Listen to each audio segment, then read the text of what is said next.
भोले बाबा सुतेले मड़ैया त गौरा दे जगाई, गौरा दे जगाइयो।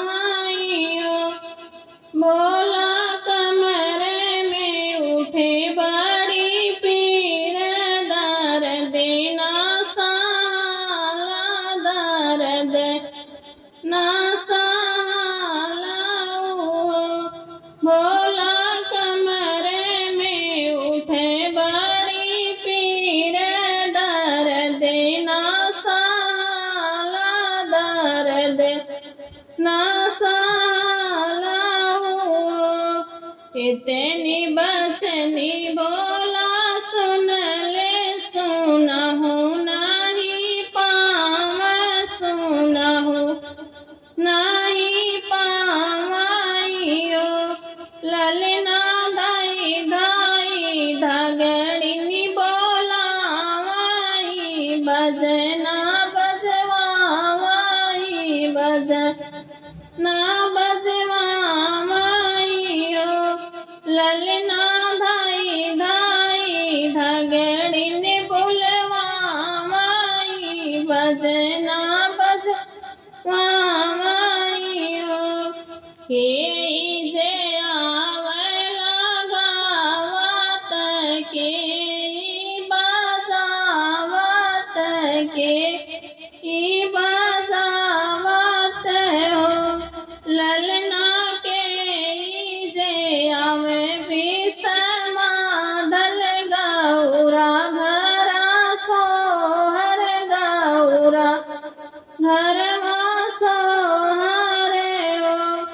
ललना के जे आवे विसमाधल, गौरा घरवा सोहर, गौरा घरवा सोहरे हो। गंगा जी आवेली गावत, सरस्वती बजावत, सरस्वती बजावत हो। ललना लक्ष्मी जी आवे विसमाधल, गौरा घरा सोहर, गौरा घरा सोहरे हो। ललना लक्ष्मी जी आवे विसमाधल, गौरा घरवा सोहर, गौरा घरवा सोहरे हो। मचिया ही बैठे गौरा दे, पलना झूलावेली, पलना झूलावेली। ललना खेलावाइयो, बहिनी रही रही रेनी बलैया, तो ललना खेलावाई, ललना खेलावाइयो। आंगने में उठेला सोहर, द्वारे बाधैया बाजे, द्वारे बाधैया बाजे हो। ललना लक्ष्मी बैठनी मुँह फुलाई, पलटी नहीं ताक, पलटी नहीं ताकइयो। ललना लक्ष्मी जी बैठे मुँह फुलाई, पलटी नहीं ताक, पलटी नहीं देखइयो। हंसी बात पूछनी गौरा दे, सुना बहिनी लक्ष्मी, सुना हो बहिनी लक्ष्मी हो।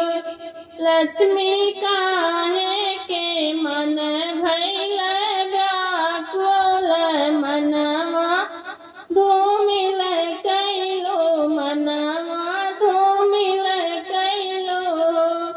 लक्ष्मी काहे के मन तोहरा व्याकुल, मनवा धूमिल कैलो। तोहरे तावट गौरा बेटवात एक सुंदर बिटिया एक सुंदर बिटिया गौरा गणपति लिहे अवतार जगत पहले पूजी जगत पहले पूजी न गौरा गणपति लिहे अवतार जगत पहले पूजी है जगत पहले पूजी है यो गौरा हमारे आंगन बाटे सुनत करे लालन बीनू एक हो लालन बीनू